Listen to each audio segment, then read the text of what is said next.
Hey, Shalom, Akim, Shalom, Kahala, Yahweh, Bashem, Yahushua, Bashem, Kakadash. Once in double honors to the apostles and elders of Great Millstone. Much peace, love, and salutations to Yakim out there pushing the word of sincerity and truth. I'm the brother Ariala. Today I want to go into a little bit of history. I want to go into a little bit of just kind of a background knowledge of Japheth and a lot of time and the Greeks. A lot of people out there say that the so-called white man comes from the family of Japheth. I want to touch in on that. That is not true. We tell you, brothers and sisters, that the Greeks that we know that you read about are the Edomites and have led into the Greco-Roman Empire and into the empires that are ruling today and basically rule this beast system. And so I want to touch in on a little bit of this history. Lord willing, is edifying. As you see here on this map, Japheth, after the flood, went and lived in the areas of Western Asia, all up in Europe, in those regions. And we tell you guys that after a process of time, they actually were displaced.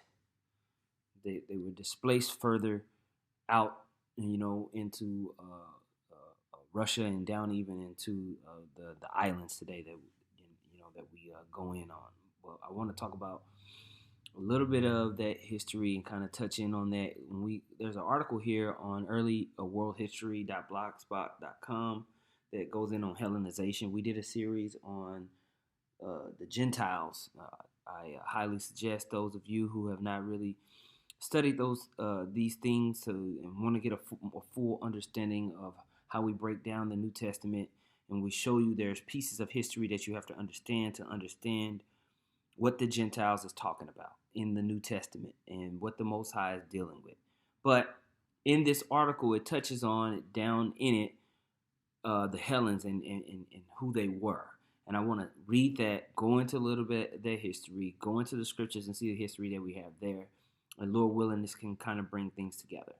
Now, when you skip down, it says here, the Hellenes or Greeks were so called by classical writers because they were the descendants of Hellen, the son of Delusian and Pyrrha. They were assimilators from the start, meaning they took over people and made them follow their culture, right? When they came to inhabit the isles and mainland of what is now Greece, they displaced the indigenous Pelasgians, bringing with them some form of their writing, language, religion, and art. The Pelasgians were unrelated to the Hellenes in any significant sense. Some modern scholars even believe their language was pre-Indo-European, unintelligible to the Greeks on first contact. All right? So, you know what? Let's read the next paragraph. It says, the native culture was soon absorbed into that of the new arrival. Though Herodotus attests to some Pelasgian groups surviving with mutually intelligible language, most intermarried and became fully Greek, invisible, and largely forgotten. Okay? The most important period of Hellenization by far was that which transpired under the reign of Alexander the Great. Okay? So I want to lean in on this whole word Pelasgians. Pelasgians. When you go simple Wikipedia search real quick, it says the name Pelasgians was used by classical Greek writers to refer either to the ancestors or forerunners of the Greeks, or to all inhabitants of Greece before the emergence or arrival of Greeks aware of their Greekness, right? In general, Pelasgian has come to mean more broadly all the indigenous inhabitants of the Aegean Sea region and their cultures, a hold-all term for any ancient, primitive, and presumably indigenous people in the Greek world. You see that? So these people were displaced and removed out of there, okay? During the classical period, enclaves under that name survived in general locations of mainland Greece, Crete, and other regions of the Aegean. Populations identified as Pelasgians spoke a language or languages that at the time Greeks identified as barbaric, though some ancient writers nonetheless described the Pelasgians as Greeks. So we know the Tower of Babel. We know how the nations were split. We know how the languages were confounded. So when these two people met, you had a clash of language and culture, leading the Edomites, and that's what we're going to get to, showing you how the Greeks of the Alexander the Great, his forefather, how and all those new inhabitants of the Macedonian region or Greece region, they go back to the Edomites. They displaced those Japhetic people. Now, what I want to do real quick is show you how ancient scholars link these Pelasgians, because we talk about the ancient Etruscan Empire that ruled it all throughout Italy, how they were dark skinned and how they go back to Japheth and how they were removed. We're reading little pieces of that right now. Okay? Now, when you go here and you type in, I'll do this in a second. This is I think it was I want to say it was Egyptian article, but I translated it over to English on Etruscan culture. And what it said was, it says the Etruscans and their civilization has long disappeared from Europe, but their legacy lives on in many ways, even though their many contributions are often unrecognized for their proper origin. Why were they important when we hear so little about them in history books? Long before the Rome was founded and grew into a major power, you have to understand that this has been translated to English. Etruscans ruled a large portion of Italy and surrounding air and seas, and were one of three major naval powers of the Mediterranean Sea. You can go and read that yourself if you want to. Okay, so now what I'm going to do is type in Japheth. When you skip down, it says the Bible is fairly accurate when the Etruscans are listed as one of the seven sons of Japheth, in the company of Gomer, Medad, Javan, the Ionians, Tubal, Meshech, Tirash, and Magog. Okay? You see that? According to Herodotus, the Ionians of Greece were also the what? Pelasgians. Europeans recently have claimed that these were ancestors of the Indo-Europeans from a time before, all right, the Indo-European was a widespread language family, but there is no credible proof of that, right? So we understand that these ancient people, these Japhetic people, the Etruscans and everybody else, you see, were displaced by the Hellenes, by the Edomites, by the Greeks, and there was a process, and that was going down years before. You see the rise of what we understand as the modern Greeks. Okay, this is what we tell people, right? This is what we tell you, brothers and sisters, that you have to understand that there was a lot of migrating movement, wars that caused the Edomites to be in those lands and regions. Okay. Now, this real quick was just another article I pulled up of somebody who had did some studies.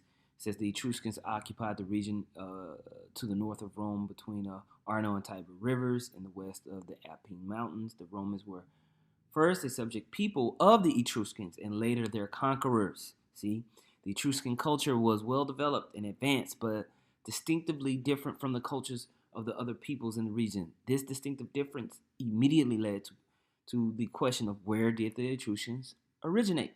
This question was subject to active speculation among the Greeks. Some Greeks held that the Etruscans were a branch of the Pelasgians, aboriginal inhabitants of the Aegean region.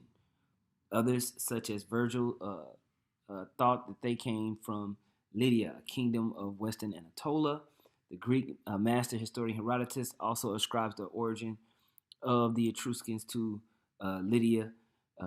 Herodotus says the ancestors of the Etruscans were forced to migrate from Lydia because of 18 years of hard times. The Lydians built ships, and half of the population left under the leadership of Tahirrinus, the son king of Lydia. All right, and so we understand that a whole bunch of things went down after the flood that led to, the nations to get to where they were. Okay, so what I want to touch on now is I want to go in on a bit on Alexander the Great. We always read these scriptures. You have to put these pieces together to really understand what's going on. Okay, so when you read this in First Maccabees, the first chapter, and you go to the first verse, it says, "And it happened after that Alexander, son of Philip, the Macedonian, who came out of the land of Chittim, had smitten Darius, king of the Persians and Medes, that he reigned in his stead, the first over Greece, and made many wars and won many strongholds and slew the kings of the earth." Now, so what is this talking about? This is talking about the Greco-Persian Wars. I'm not going to read all this. You brothers and sisters can type it in. Go look it up. Read your history. The Greco-Persian Wars, just real quick, on Wikipedia, were a series of conflicts between the Achaemenid Empire and the Greek city-states that started in 499 BC and lasted until 449 BC. The collision between these fractious political world of the Greeks and the enormous empire of the Persians began when Cyrus the Great conquered the Greek inhabited region of Ionia in 547 BC. Struggling to control the independent-minded cities of Ionia, the Persians appointed tyrants to rule each of them. This would prove to be the source of much trouble for the Greeks and Persians alike. All right, so when you look up tyrants, basically they would place many kings in different places, all right, to rule in different lands. Now, when you go to Esther, when you read in Esther, and you read in the Apocrypha, you see that Haman the Agagite, all right, Haman the Agagite, and we make that point that he was a Macedonian as well.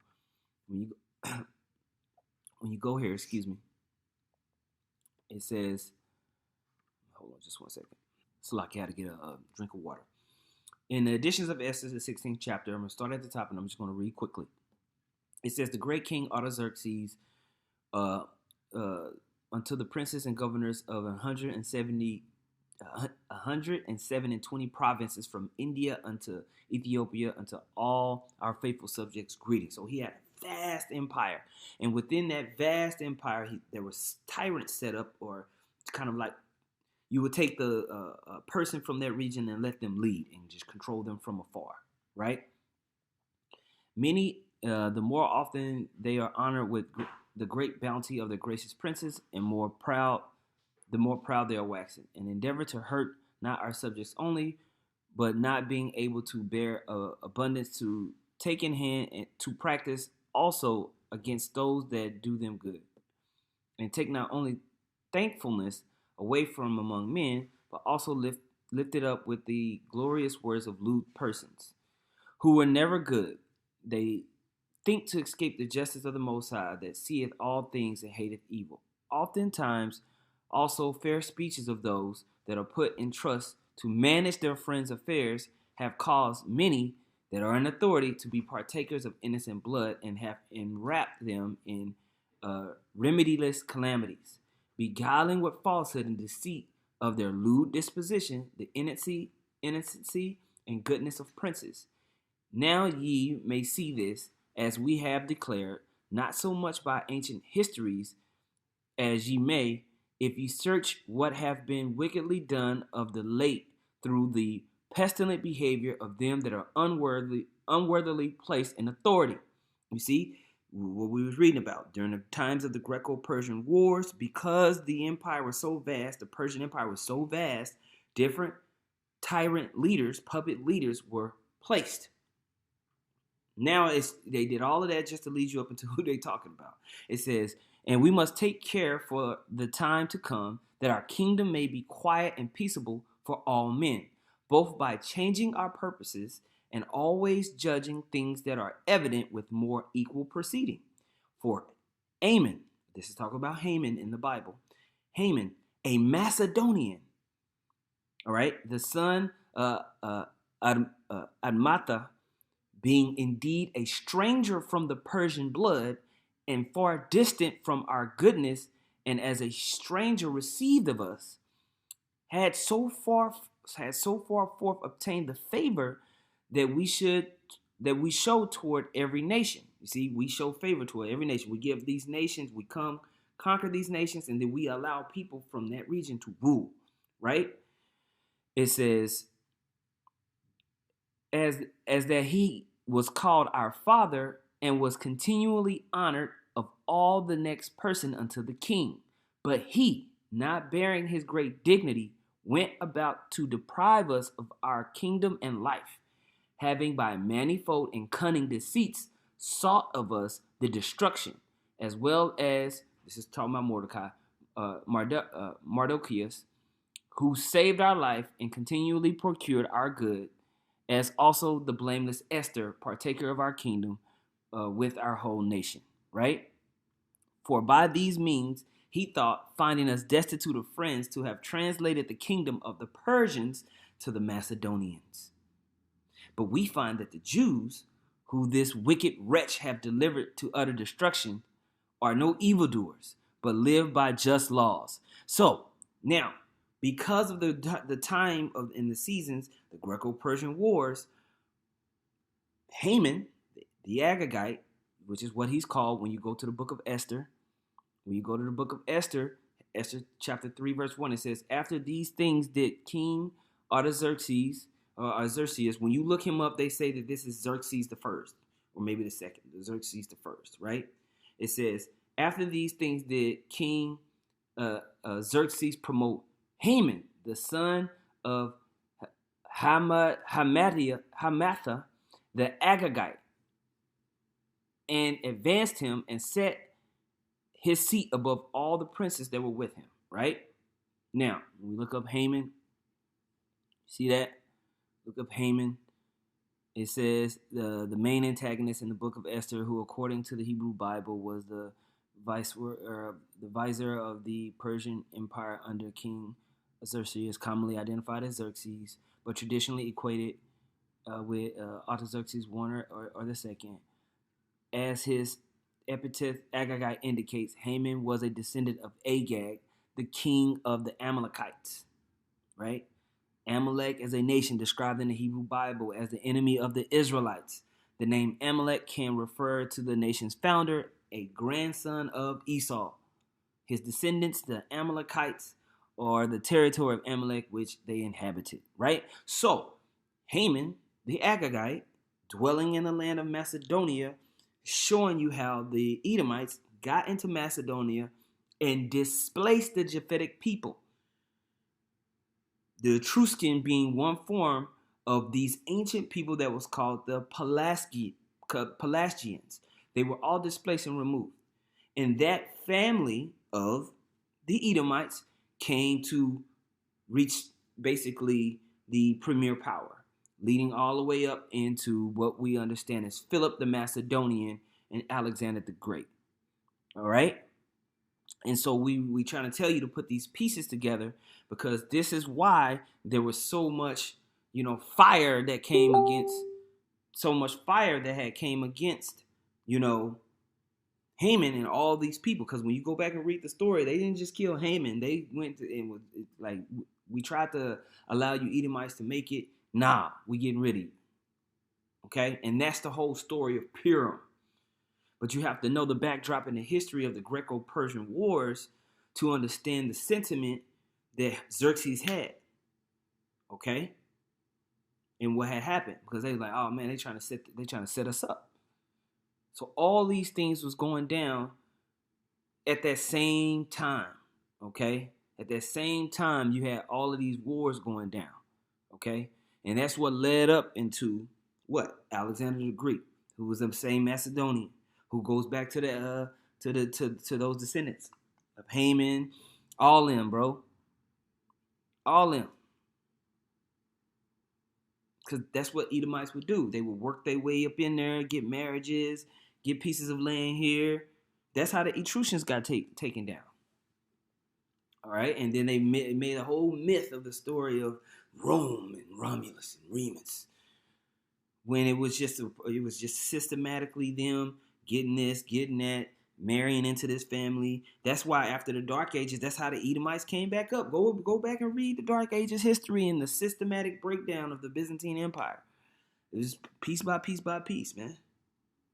All right, that's how the Edomites got up in there. Esau is the modern day Greeks that you read about. The so-called white people, they are not Japheth. The original Japhetic people were removed. That's in history. We're reading about it. They were displaced. The Japhetic people in Greece and all that whole area and region were removed. Okay? So, I pulled up these articles and I'm put up this information for you brothers and sisters to kind of go back through, so you can go back and read these scriptures and put the pieces together, And so one of the things that I did, you just type in Macedonians and you can see how it always link in with the Edomites pretty much. Okay? And go and read their history on the Greco-Persian Wars. All right? And so all of these things were going down around the same time. Okay? Around the same time. We're reading all of these things. So Lord willing, that was edifying, and that kind of brings a little bit more information for you all. And you can take this and go ahead and do more intensive studies for yourself. Call hello, Yahweh Bahashim, Yahweh Shah Bahashim, Rakah Kodash. Double honors to the apostles and elders of Great Millstone.